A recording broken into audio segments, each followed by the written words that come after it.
Hi guys, welcome to धारा साहब। मैं सुमित शर्मा आप लोगों का स्वागत करता हूं अपने चैनल पे। और thank you for your support. इसी तरीके से मुझे सपोर्ट करते रहिए।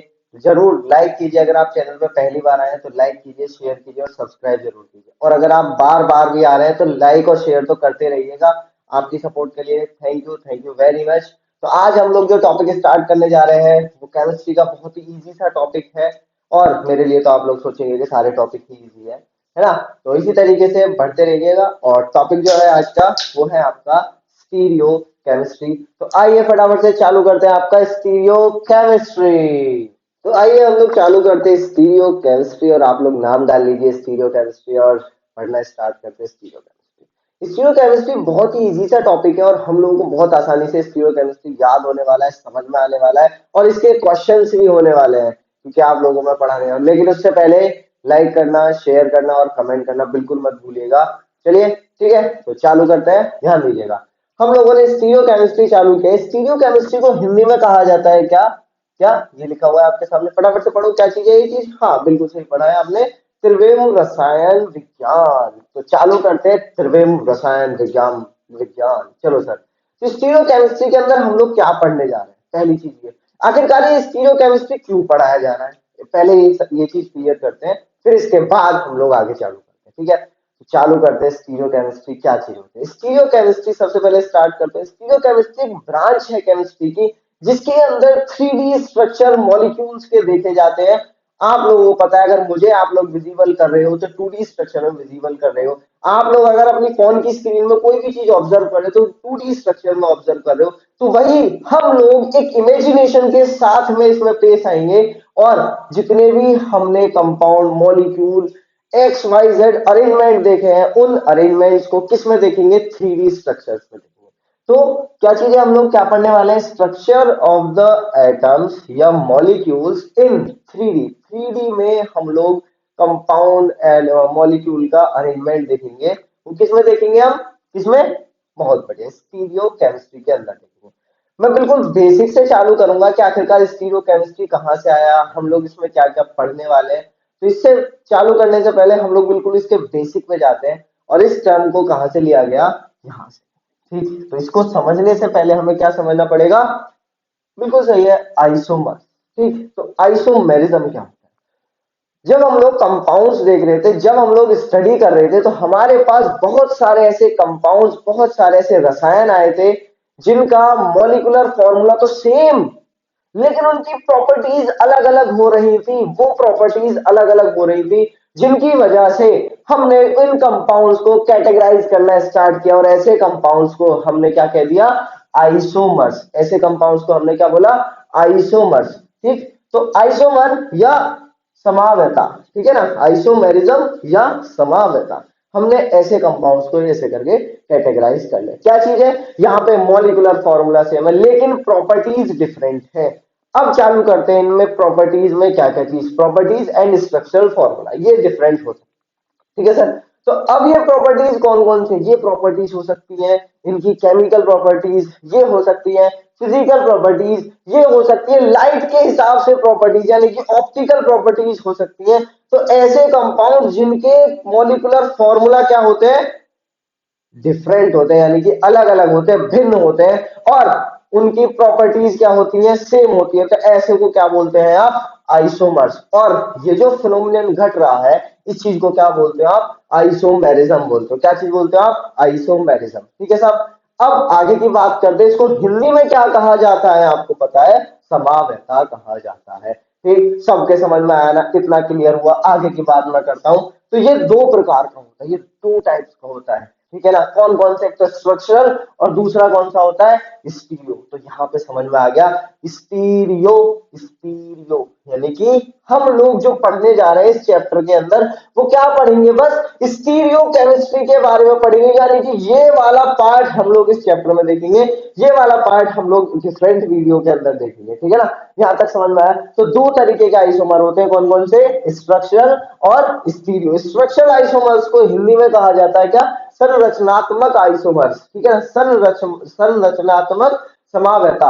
और स्टीरियो को हिंदी में कहा जाता है क्या? त्रिविम। ठीक, इतनी चीज क्लियर हुई? यहां तक समझ में आया? पक्का? अब जरा ध्यान से देखना, इतनी चीज क्लियर होने के बाद मैंने यहाँ पे लिखा हुआ है स्ट्रक्चरल आइसोमेरिज्म के टाइप। ठीक है, तो स्ट्रक्चरल आइसोमेरिज्म के 6 टाइप होते हैं, और 6 टाइप में कौन कौन सा है? Position chain, ring chain, functional group, metamerism और टॉटोमेरिज्म। ये इसके टाइप्स हैं, 6 टाइप, जिसके लिए आपके लिए सेपरेट वीडियो आप लोगों को मिल जाएगी। ठीक, और आगे चलते हैं हम। यहाँ पे ध्यान देना, हमारा जो पार्ट है जो कि इस चैप्टर में आने वाला है, बस वो क्या है, वो ये वाला पार्ट है। ठीक है, यानी कि त्रिविम जितना भी है हम सारा का सारा इसमें देखने वाले हैं। ठीक है ना, यहाँ तक क्लियर हुआ। अब आगे की बात करने जा रहे हैं, तो चालू करते हैं हम लोग स्टीरियो आइसोमर्स। यहाँ पे पता चला कि मॉलिक्यूलर फॉर्मूला सेम है लेकिन structural formula different. Molecular formula same लेकिन स्ट्रक्चरल फॉर्मूला डिफरेंट, तो ऐसे आइसोमर्स को क्या बोलोगे आप? ऐसे आइसोमर्स को क्या बोलोगे आप? Structural isomers. एक एग्जांपल से समझाने की कोशिश करता हूं, जरा इधर ध्यान दीजिएगा। CH3 CH2 OH, ये आपका एल्कोहल है। और एक और मैं यहाँ पे कंपाउंड लिखने जा रहा हूँ, CH3O CH3। अगर मैं इन दोनों कंपाउंड्स के मॉलिक्यूलर फॉर्मूले के बारे में बात करूं तो ये क्या होगा? C2H6O। इसका क्या होगा? C2H6O। और अगर मैं इसके बारे में बात करूं तो इसका क्या होगा? C2H6O। यहां तक समझ में आया? यहां तक क्लियर हुआ सभी को? यानी कि इन दोनों कंपाउंड्स का क्या है? मॉलिक्यूलर फॉर्मूला सेम है। अगर मैं इनके स्ट्रक्चर की बात कर रहा हूं तो दोनों के दोनों अलग हैं। और दोनों के अंदर खास बात क्या है, यहाँ पे आप ऑब्जर्व करोगे कि दोनों के अंदर क्या है? फंक्शनल ग्रुप भी डिफरेंट है। तो ऐसे को क्या बोला हमने? Structural isomer. यानी कि यहाँ पे फंक्शनल ग्रुप डिफरेंट है, तो हम इस वाले, ये जो एग्जांपल मैंने आपको दिया है, इस वाले एग्जांपल को आप किसमें रखोगे? फंक्शनल ग्रुप आइसोमर्स में रख दोगे। यहाँ तक समझ में आया? यहाँ तक कोई दिक्कत किसी को? फटाफट से अब आगे बढ़ते हैं, ध्यान देना। लेकिन हम इसके लिए ज्यादा टाइम नहीं बर्बाद करते, हम सीधा सीधा अपने टॉपिक पे आते हैं। ठीक है, तो चालू करते हैं हम लोग क्या? Stereo isomers. स्टीरियो आइसोमर्स यानी कि इन मॉलिक्यूल्स में क्या होने वाला है? मॉलिक्यूलर फॉर्मूला तो सेम होगा। ध्यान से सुनिएगा, इनमें क्या होगा? मॉलिक्यूलर फॉर्मूला तो आपका सेम होगा लेकिन स्ट्रक्चरल फॉर्मूला कुछ नहीं कह सकते, भी सेम होगा। सबसे बड़ी खास बात क्या है? इनके अंदर स्ट्रक्चरल फॉर्मूला डिफरेंट हो गया तो ये किसकी कैटेगरी में आ जाएंगे? Structural isomer. फिर स्टीरियो कहां से रहेंगे? यानी कि इनके अंदर मॉलिक्यूलर फॉर्मूला भी सेम है, अणु सूत्र भी सेम है, और रचनात्मक सूत्र भी सेम है। ठीक है, रचना सूत्र और अणु सूत्र दोनों के दोनों क्या है? इसके अंदर एक समान है, एक जैसे हैं। तो सर, तो क्या फिर अंतर क्या है इनके अंदर? Arrangement of the particles. क्या चीज? Arrangement of the particles, arrangement of the group अलग अलग है। तो ऐसे आइसोमर जिनके अंदर, जिनका मॉलिक्यूलर फॉर्मूला सेम हो, स्ट्रक्चरल फॉर्मूला सेम हो, लेकिन arrangement of the particle different different हो, तो ऐसो को आप क्या बोलते हो? स्टीरियो आइसोमर यानी कि त्रिविम बोलते हो। अणु सूत्र सेम, रचना सूत्र सेम, संरचना सूत्र सेम। ठीक है ना, यहां तक दोनों चीज बराबर एक जैसी आ गई तो आपको इनको क्या बोलोगे? Stereo isomer. यहां तक समझ में आया? यहां तक क्लियर हुआ? चलिए अब आगे की बात करते हैं। दो तरीके के होते हैं, यानी कि 2 टाइप के होते हैं। कौन कौन से? पहला टाइप है आपका कॉन्फिगरेशनल, दूसरा है कॉन्फॉर्मेशनल। पहला कौन सा है? कॉन्फिगरेशनल। दूसरा कौन सा है? कॉन्फॉर्मेशनल। देखो, कॉन्फिगरेशनल और कॉन्फॉर्मेशनल में सिर्फ एक इतना सा अंतर मान के चलना, अपने दिमाग में इतना सा सेट करना। अगर मुझे कॉन्फिगरेशनल को एक जैसे मॉलिक्यूल बनाने हैं तो मुझे क्या काम करना पड़ेगा? इसमें बॉन्ड तोड़नी पड़ेगी और नई बॉन्ड बनानी पड़ेगी। लेकिन इसके अंदर मुझे अगर एक जैसे मॉलिक्यूल बनाने हैं तो मुझे बस किसी कंपाउंड को इस तरीके से रोटेट करना है, ऐसे करके जैसे ही मैंने बनाया। तो आपको क्या काम करना है? इसको रोटेट करना है। तो जैसे ही आप इसको रोटेट करोगे तो सेम कंपाउंड या सेम मॉलिक्यूल बन के आपके पास आ जाएगा। ऐसे आइसोमर को क्या बोलोगे आप? कॉन्फॉर्मेशनल।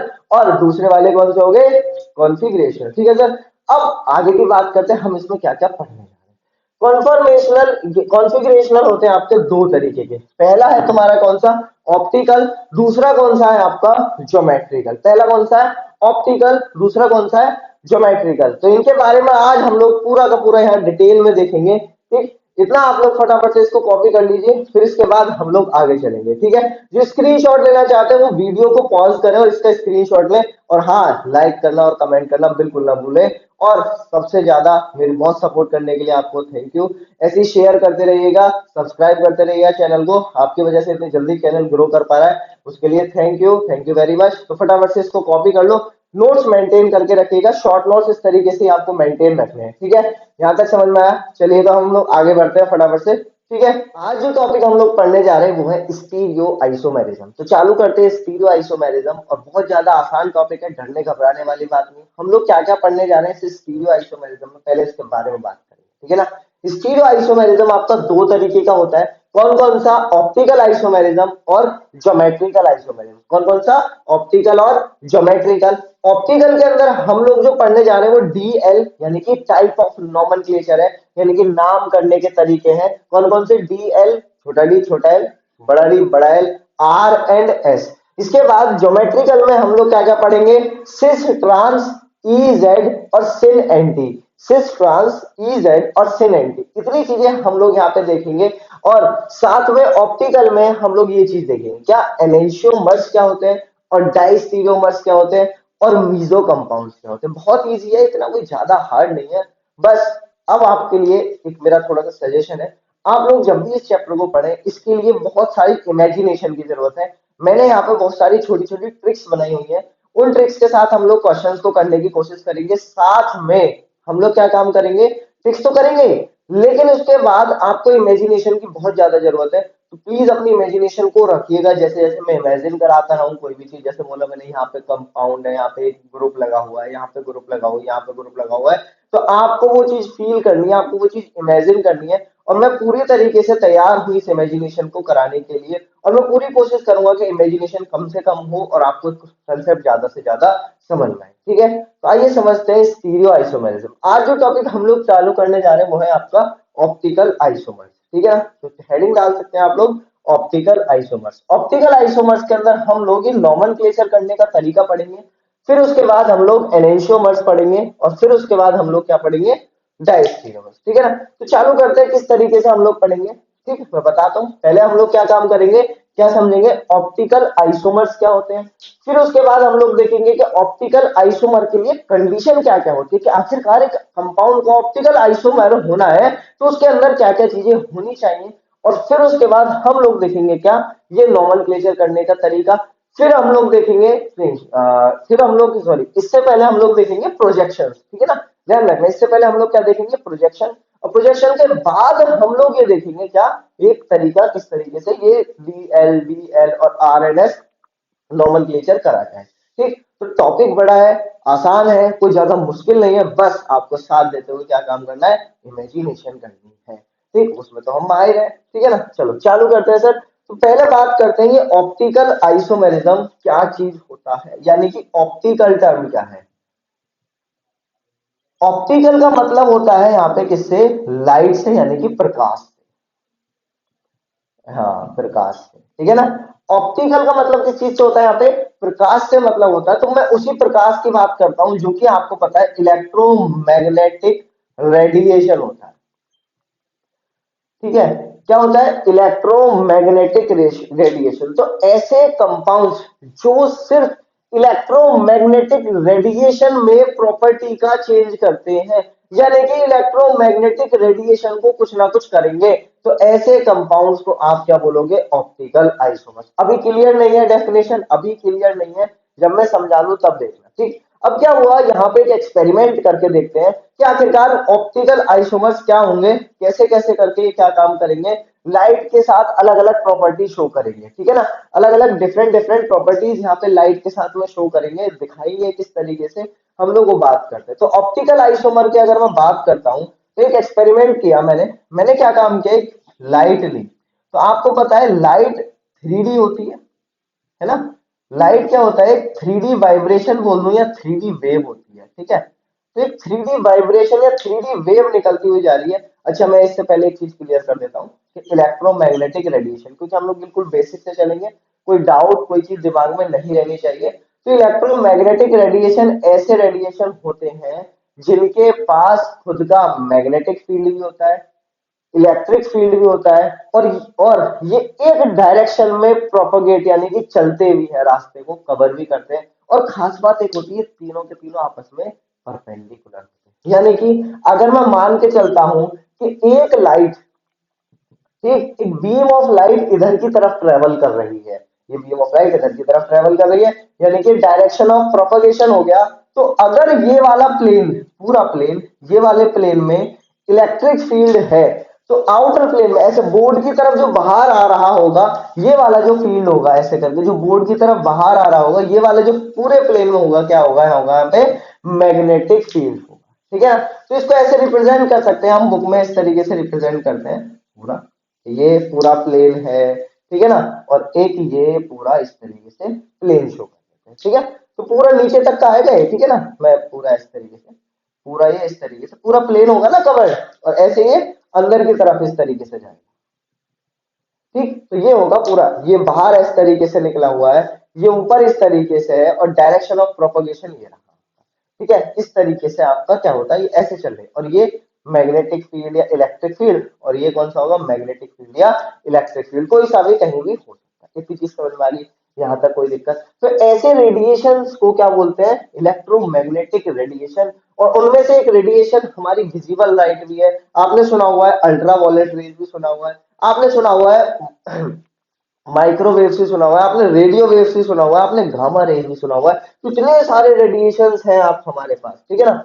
तो मैंने क्या काम किया, उनमें से एक ही रेडिएशन ले लिया, मैं कुछ भी ले सकता हूँ, उसमें लाइट ले सकता हूँ, कुछ भी ले सकता हूँ, ठीक है ना। तो मैंने क्या काम किया, यहाँ पे एक रेडिएशन ले लिया, ठीक, उनमें से कोई भी एक रेडिएशन लिया, और रेडिएशन लेने के बाद मैं यहाँ पे अपना एक एक्सपेरिमेंट करने जा रहा हूँ। देखना जरा कि किस तरीके से हम लोग यहाँ पे एक्सपेरिमेंट करते हैं। ठीक, तो जरा देखो, तो ये इलेक्ट्रोमैग्नेटिक रेडिएशन हो गया। तो मैं अब क्या काम करने जा रहा हूं, इस लाइट को एक ही प्लेन में करूंगा, है ना। अब ये 3D प्लेन में है पूरा, इधर से ऐसे पूरे में फैली हुई है, लेकिन अब मैं इस लाइट को क्या काम करूंगा, सिर्फ एक ही प्लेन में करूंगा। और इसके लिए मेरे पास एक स्पेशल टाइप का प्रिज्म होता है, जिसको बोलते हो आप निकोल प्रिज्म। क्या हुआ, एक स्पेशल टाइप का प्रिज्म होता है, जिसको आप क्या बोलते हो, निकोल प्रिज्म। जैसे ही मैंने इस निकोल प्रिज्म से इस लाइट को पास किया, तो जैसे ही मैंने क्या काम किया, इस लाइट को निकोल प्रिज्म से पास किया, तो बस ये एक ही डायरेक्शन वाले वाइब्रेशंस को इससे पास कर लेगा, यानी कि सारी की सारी लाइट बस जो इस वाले प्लेन में होगी वही लाइट पास होगी, बाकी को ये एब्जॉर्ब कर लेगा। इतना काम इसने कर दिया। तो ये जो लाइट निकल के आई है, इस लाइट को बोलोगे आप क्या, प्लेन पोलराइज्ड लाइट। क्या बोलोगे आप, प्लेन पोलराइज्ड लाइट, यानी कि पीपीएल। सर जरा दोबारा देखना, 3D लाइट थी, ठीक है, 3D थी, 3D से किसमें आ गई, सिंगल प्लेन में आ गई। तो मैं बोल सकता हूँ सिंगल प्लेन का मतलब क्या है, 2D, दो एक्सिस, दो डायमेंशनल में आ गई। ठीक है, अब क्या हुआ, मैंने ये पीपीएल ली, ठीक है ना, इस पीपीएल को मैंने क्या काम किया, ये पीपीएल ली, ये मैंने क्या काम किया, पीपीएल ली, और इस पीपीएल को मैंने क्या काम किया, अपने एक सैंपल, एक ट्यूब के अंदर मैंने सैंपल भरा हुआ है, उस सैंपल से मैंने पास करा, ठीक है ना। इस सैंपल में क्या है, ये डिजोल्व फॉर्म है किसी भी, ये हो सकता है ग्लूकोज हो, ये हो सकता है यूरिया हो, कोई भी चीज जो डिजोल्व फॉर्म में होगी मैं यहाँ पे वही लेता हूँ। क्यों, क्योंकि सॉलिड के अंदर से तो लाइट पास नहीं हो सकती ना, ऑपेक चीज के अंदर से मैं लाइट पास नहीं करा सकता। तो मैंने क्या काम किया, कोई ऐसी चीज ली, क्या कैसी चीज ली, जो कि सैंपल लिया, जबकि क्या है, हमारा एक सॉल्यूशन है, ठीक है ना। तो मैं यहाँ पे सॉल्यूशन ले लिया, मैंने क्या काम किया, यहाँ पे क्या ले लिया, सॉल्यूशन। तो जैसे ही मैंने इससे पीपीएल को पास कराया, जैसे ही मैंने इससे पीपीएल को पास कराया, तो पास कराते ही मेरे पास एक रिजल्ट ऑब्जर्व हुआ। क्या हुआ, मेरे पास एक रिजल्ट ऑब्जर्व हुआ, देखते हैं कैसे। या तो ये लाइट, ये जो लाइट है आपकी, ये जो लाइट है पीपीएल, वो तो रोटेट हो गई, क्या हो गई, रोटेट। ठीक, ये लाइट क्या हो गई, रोटेट हो गई। तो ये लाइट कैसे रोटेट हुई, ये लाइट या तो राइट हैंड साइड में रोटेट हो सकती है, ठीक है, ये लाइट कैसे हो सकती है, या तो राइट हैंड साइड में रोटेट हो सकती है, या फिर ये लाइट कैसे रोटेट हो सकती है सर, लेफ्ट हैंड साइड में रोटेट। ठीक है, लाइट क्या हो गई आपकी, रोटेट हो गई। और यहां पे मुझे एक चीज ऑब्जर्व हुई, वो क्या है, एक एंगल बनाती हुई ये लाइट रोटेट हो रही है, जिसको मैंने क्या बोल दिया यहाँ पे, थीटा। क्या बोल दिया, थीटा। और ये भी क्या मिला आपको यहाँ पे, थीटा।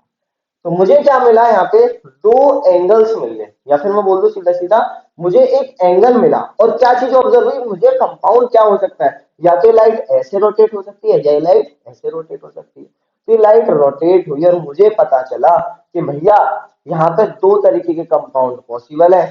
क्या, कि एक कंपाउंड तो लाइट को राइट हैंड साइड में रोटेट कर रहा है, और एक कंपाउंड लाइट को लेफ्ट हैंड साइड में रोटेट कर रहा है।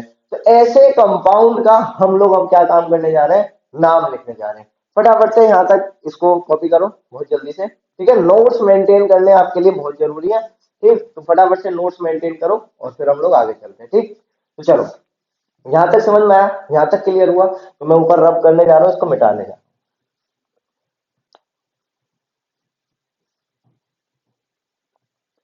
तो देखो जरा,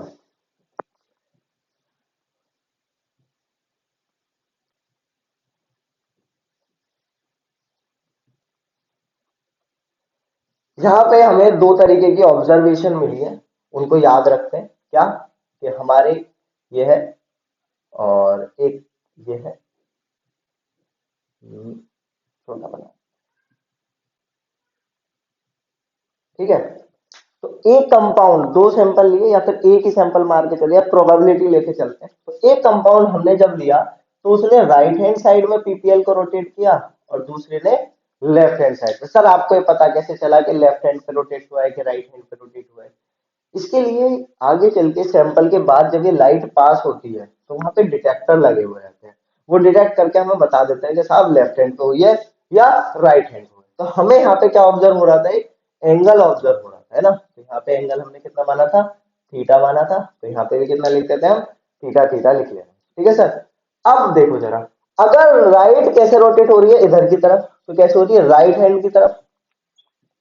कैसे हो रही है, राइट हैंड की तरफ। और अगर लाइट इधर की तरफ रोटेट हो रही है, तो कैसी हो रही है, लेफ्ट हैंड की तरफ,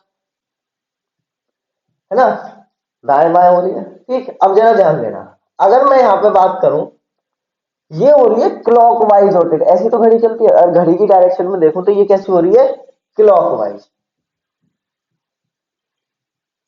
और ये कैसी हो रही है, एंटी क्लॉकवाइज। तो ऐसे कंपाउंड जो क्या काम करते हैं, लाइट को क्लॉकवाइज रोटेट करते हैं, ऐसे घुमा देते हैं। पूरी नहीं घुमाई है कभी, ऐसे सोचो, ऐसे करके लाइट को क्या काम किया, घुमा दिया। तो उनको बोलते हैं क्या, डेक्स्ट्रो रोटेटरी।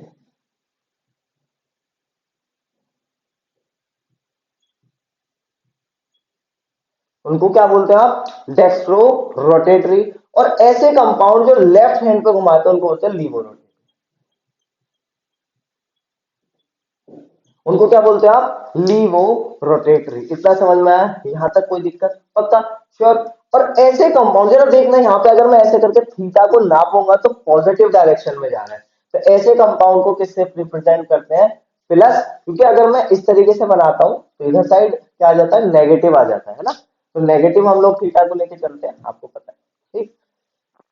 और ये वाला क्या हो गया, थीटा इधर की साइड घूम गया, तो क्या हो गया आपका, ये हो गया क्या, माइनस, ठीक है। और यहीं पे एक नॉमेनक्लेचर आपको समझ में आ जाएगा, छोटा डी छोटा एन। तो जो डेक्स्ट्रो रोटेटरी होते हैं उनको हम बोलते हैं छोटा डी, और जो लीवो रोटेटरी होते हैं उनको क्या बोलते हैं, छोटा एन। यहां तक क्लियर हुआ, यहां तक समझ में आया, इजी है। अब तक हमने बहुत सारा कुछ देख लिया कि ऑप्टिकल आइसोमेरिज्म कहां से मिले, एक सिंपल एक्सपेरिमेंट से लाइट को घुमा रहे थे कंपाउंड, ठीक है। तुम लाइट को घुमाओगे तो हम केमिस्ट्री में नया सब्जेक्ट बना लेंगे, है ना, ऐसा कुछ चैप्टर तैयार कर दिया हम लोगों ने, ठीक। इतनी चीज समझ में आई, यहां तक कोई दिक्कत, चले आगे, बहुत बढ़िया। तो अब देखो, अब क्या बात होती है यहाँ पर, कि अब मेरे दिमाग में एक सवाल आता है कि भैया ये थीटा कितना होगा, how much is this theta. यानी कि ये वाला जो थीटा लिख रहे हैं हम, ये थीटा आखिरकार कितना होगा, और ये किस किस चीज पे डिपेंड करने वाला है। तो हम लोग इसी सवाल का जवाब ढूंढने के लिए आगे चले। तो अभी याद है ना आपको, अभी हम लोगों ने क्या काम किया था, एक छोटा सा एक्सपेरिमेंट किया था, जिसमें हम लोगों ने एक टेस्ट ट्यूब के अंदर, या तो एक ट्यूब के अंदर हम लोगों ने क्या काम किया था, एक सैंपल भरा था, ठीक है ना। तो इस सैंपल की, ये जो ट्यूब है, इस सैंपल की लेंथ मान लेते हैं x, और यहाँ पे जो कंसंट्रेशन है उसको मान लेते हैं क्या, c, ठीक है ना। अभी ऐसा कुछ हुआ था, यहाँ पे लाइट रे पास हुई थी तो इसने ऐसा करके ऑब्जर्वेशन दिया था, ठीक है ना। तो ये जो थीटा है, ये जो थीटा है, ये किसके ऊपर डिपेंड करेगा? सबसे पहली बात, ये लेंथ के ऊपर डिपेंड करेगा। जितनी ज्यादा लंबाई होगी थीटा उतना उतना बढ़ता, जितनी ज्यादा लंबाई होगी, अब ऐसे ऐसे ऐसे ऐसे करके थीटा क्या होगा, उतना उतना उतना बढ़ता चला जाएगा। ध्यान से देखना, हम लोग क्या चीज कर रहे हैं, हम लोग कर रहे हैं क्या, ये एंगल निकालने की कोशिश कर रहे हैं कि भैया हमें ये पता चल जाए कि एंगल किस किस चीज पे डिपेंड करेगा, ताकि मैं क्या काम करूं, इस एंगल को कैलकुलेट कर सकूं, ठीक है ना। तो क्या हुआ, ये हम लोग ये थीटा निकालने की जब कोशिश कर रहे थे, तो जितनी लंबाई इसकी बढ़ती चली जाएगी, उतनी ज्यादा लाइट क्या होगी, ऐसे ऐसे ऐसे ऐसे करके क्या होगी, रोटेट करने लग जाएगी। तो थीटा डायरेक्टली प्रोपोर्शनल हो जाएगा किसके, बिल्कुल सही है, लेंथ के। और दूसरा जरा देखना, थीटा की वैल्यू डायरेक्टली प्रोपोर्शनल होती है किसके, कंसंट्रेशन के। किसके कंसंट्रेशन, यानी कि दो आपके पास डायरेक्टली प्रोपोर्शनल निकल के आ गए। अब मैं क्या काम करने जा रहा हूँ, इन दोनों को मिलाने जा रहा हूँ। Theta directly proportional to L multiply by C, C for concentration, ठीक है साहब, इतना समझ में आया। अब भाई यहाँ पे होने वाला है कुछ कमाल, कैसे? आप लोगों को पता है कि जब जब प्रोपोर्शनलिटी का कांस्टेंट आता है ना, प्रोपोर्शनलिटी आता है, कब कब एक कांस्टेंट लेके आता है, और यहाँ पे भी क्या आ गया, एक प्रोपोर्शनलिटी आ गया। सर अब फिर से कांस्टेंट, फिर से न्यूमेरिकल, हाँ फिर से कांस्टेंट और फिर से न्यूमेरिकल। तो क्या होने वाला है, यहाँ पे एक कांस्टेंट आएगा जिसका नाम है क्या, अल्फा, ठीक है। अल्फा बनाया इस तरीके से, और आपने क्या बनाया, अल्फा, और यहाँ पे क्या लिख दिया, एल सी, यानी कि एल का मतलब लेंथ ऑफ द ट्यूब, और सी का मतलब कंसंट्रेशन। अगर आप ज्यादा कंसंट्रेशन लोगे तो थीटा की वैल्यू बढ़ जाएगी, ध्यान रखना है ये चीज। अगर आपने लेंथ बढ़ा दी तो थीटा की वैल्यू इंक्रीज हो जाएगी। तो सर ये बात तो ठीक है, लेकिन आप मुझे ये बात बताओ कि चलो ये चीज तो ठीक है, लेकिन अल्फा क्या है? अल्फा है स्पेसिफिक रोटेशन। इस कांस्टेंट का नाम क्या है, स्पेसिफिक रोटेशन। तो फटाफट से अल्फा की वैल्यू, आप अल्फा का नाम लिखोगे क्या, specific, specific rotation, specific rotation, ये हर कंपाउंड के लिए सेम रहेगा। और यहाँ पे अल्फा में, यहाँ पे लैम्डा लिखा जाता है, यहाँ पे टी, यानी कि यहाँ पे वेवलेंथ, किस वेवलेंथ पे ये अल्फा निकाला गया है वो लिखा जाता है, और किस टेम्परेचर पे ये निकाला गया। इसका मतलब दिमाग में चीज सेट होगी, यानी कि टेम्परेचर बदलने से हो सकता है अल्फा की वैल्यू चेंज हो जाए, ठीक है ना। यानी कि इसका मतलब वेवलेंथ बदलने से भी अल्फा की वैल्यू हो सकता है चेंज हो जाए। ऐसी चीज दिमाग में आनी चाहिए, ठीक है ना। चलो तो आगे चलते हैं। सर तो एक बात मुझे बता दीजिए, क्या अगर मैं अल्फा की वैल्यू या मैं कंसंट्रेशन चेंज करूंगा तो अल्फा की वैल्यू चेंज नहीं होगी? क्या मैं टेम्परेचर, सॉरी, क्या मैं लेंथ चेंज करूंगा तो अल्फा की वैल्यू चेंज नहीं होगी? सर पता नहीं। चलो तो चालू करते हैं, क्या ये अल्फा की वैल्यू चेंज होगी या नहीं होगी? सर अगर मैं अल्फा की वैल्यू निकालना चाहता हूं तो alpha is equal to theta upon क्या होगा, अल्फा, ये दोनों इधर चले जाएंगे तो चलेंगे, क्या हो गया, एल, और सी डिवाइड में चले गए थीटा, ठीक है। अब जरा देखना, तो अल्फा ये हो गया आपका। अब क्या काम करना है आपको, अब मैंने क्या काम किया, लेंथ की वैल्यू इंक्रीज करी, ठीक है। लेंथ की वैल्यू क्या काम किया, इंक्रीज किया। तो अगर लेंथ की वैल्यू इंक्रीज होगी तो क्या थीटा की वैल्यू इंक्रीज होगी सेम टेम्परेचर और वेवलेंथ के लिए? हाँ, होगी कि नहीं होगी? तो जब इसकी वैल्यू इंक्रीज हो रही है तो थीटा की वैल्यू भी उतनी इंक्रीज होगी। अल्फा फिर से क्या आ गया, कांस्टेंट। अब जरा देखना, मैंने इस बार क्या काम किया, कंसंट्रेशन को बढ़ा के देखा। तो जब मैंने कंसंट्रेशन को बढ़ा के देखा तो उतना ही क्या बढ़ेगा, थीटा बढ़ेगा। तो जब थीटा बढ़ेगा, कंसंट्रेशन बढ़ेगा, तो अल्फा की वैल्यू फिर से क्या हो जाएगी, कांस्टेंट हो जाएगी। अब आपके लिए मैं यहाँ पे एक सवाल छोड़ के जा रहा हूँ, क्या, कि आपको यूनिट निकालनी है, यूनिट ऑफ थीटा। और मुझे कमेंट सेक्शन में बहुत सारे कमेंट चाहिए, इतना तो सपोर्ट कर सकते हैं ना आप लोग। फटाफट से आपको क्या काम करना है, यूनिट निकालनी है किसकी, स्पेसिफिक रोटेशन की। अब चलते हैं आगे की बात करते हैं। सर एक बात मुझे बता दीजिए कि अगर मैं यहाँ पे स्पेसिफिक रोटेशन हर किसी कंपाउंड के लिए निकालूंगा तो कैसे होगा? मुझे स्पेसिफिक रोटेशन की डेफिनेशन तो समझा दीजिए। अब जरा देखो, अब जरा देखना, अगर मैं यहाँ पे एल की वैल्यू 1 कर दूं और सी की वैल्यू भी 1 कर दूं, जरा ध्यान से सुनना, क्यों? क्योंकि हर किसी के लिए कांस्टेंट कब आ सकती है भाई, मैंने तो अल्फा की वैल्यू 2 मीटर पे निकाली, किसी ने 3 मीटर पे निकाली, सेम कंडीशन के लिए। लेकिन क्या हुआ, आईयूपीएससी ने क्या काम किया, अल्फा निकालने के लिए बोले भैया आपको थीटा की ही वैल्यू निकालनी है, लेकिन कब निकालनी है, जब लेंथ की वैल्यू कितनी होगी, 1 होगी, और कंसंट्रेशन भी कितनी होगी आपकी, 1 मोलर होगी, ठीक है ना। तो आपको इतना काम करना है, और तब क्या निकालना है, थीटा की वैल्यू। हम बोले कि भाई सब ठीक है, हम निकाल के देख ले रहे हैं। तो जब हमने निकाल के इसकी वैल्यू देखी तो क्या आया, जरा देख लेते हैं कितना आया। तो alpha is equal to theta, कैसे, alpha is equal to theta 1 multiply by 1। तो सॉल्व कर दिया, तो अल्फा मुझे पता चला कि व्हाट इज स्पेसिफिक रोटेशन, कि जब हम थीटा यानी कि एंगल कैलकुलेट करें, यही वाला एंगल कैलकुलेट करें स्टैंडर्ड टेम्परेचर प्रेशर पे, एसटीपी पे, और उस टाइम पे लेंथ कितनी होनी चाहिए इस ट्यूब की, 1 मीटर, और कंसंट्रेशन भी कितनी होनी चाहिए, 1 मोलर। तो वो जो एंगल निकल के आएगा, उस एंगल को हम लोग बोलेंगे क्या, स्पेसिफिक रोटेशन। तो स्पेसिफिक रोटेशन क्या है, स्पेसिफिक रोटेशन है क्या, कंसंट्रेशन कितनी होनी चाहिए, 1, और क्या होना चाहिए, एन की वैल्यू, लेंथ भी कितनी होनी चाहिए, 1। और उस टाइम पे अगर आप लोगों ने क्या काम करा, थीटा की वैल्यू निकाली, तो उस थीटा को आपने बोल दिया क्या, स्पेसिफिक रोटेशन। तो स्पेसिफिक कंपाउंड के लिए क्या आएगा, सेम आएगा कि नहीं, क्यों, क्योंकि लेंथ और कंसंट्रेशन पे तो डिपेंड ही नहीं कर रहा। आप यहाँ पे देखो, जब ये फिक्स हो गया एक तरीके से, तो ये क्या डिपेंड करेगा, ऑब्वियस बात है नहीं करेगा। तो इतनी चीज क्लियर हुई, यहाँ तक कोई दिक्कत पक्का। तो चलिए इसके आगे हम लोग इसके न्यूमेरिकल देखेंगे, न्यूमेरिकल किस तरीके से होते हैं। न्यूमेरिकल में कुछ नहीं है, आपको सीधा सीधा स्पेसिफिक रोटेशन या तो निकलवाएगा, बहुत सीधा सा फॉर्मूला है, या तो स्पेसिफिक रोटेशन निकलवाएगा, या फिर आपसे थीटा निकलवाएगा तो आपको स्पेसिफिक रोटेशन देगा, ठीक है। इस तरीके के न्यूमेरिकल होते हैं, लेंथ निकलवाते हैं, कंसंट्रेशन भी निकलवाते हैं। तो हम लोग इस एक्सपेरिमेंट से हम लोगों ने क्या चीज सीखी, कि भैया ऑप्टिकल एक्टिव कंपाउंड कौन से होते हैं सर, तो ध्यान देना। तो जो इस थीटा यानी कि जो इस लाइट को इस तरीके से रोटेट कर देते हैं, वो कंपाउंड क्या होते हैं, ऑप्टिकली एक्टिव कंपाउंड होते हैं। तो इसका मतलब तो ये होगा कि जब जब मुझे ऑप्टिकल एक्टिविटी चेक करनी है या ऑप्टिकल एक्टिव कंपाउंड चेक करने हैं, तो मैं इस ये वाला जो डिवाइस है, मैं इस डिवाइस को ले ले घूमता रहूं, भाई तुम ऑप्टिकल एक्टिव हो, अरे भाई तुम ऑप्टिकल एक्टिव हो, बार बार पास करता रहूं।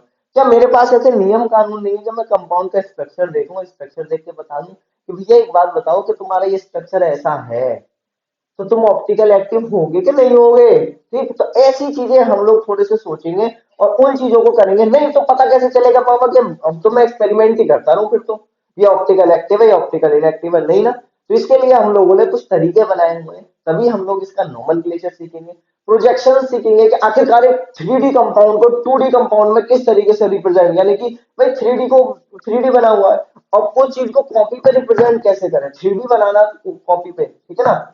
वो चीज सीखने हैं जिनको हम लोगों ने प्रोजेक्शंस का नाम दिया हो, बहुत सारे वेज वेज डॉट प्रोजेक्शन आएगा, ठीक है ना, फ्लाइंग वेज बोलते हैं जिसको आप, ठीक है ना। तो ऐसे प्रोजेक्शन आएंगे, फिशर प्रोजेक्शन आएगा, सौ हॉर्स आएगा, तो ऐसे कुछ हम लोगों को चीजें पढ़नी है।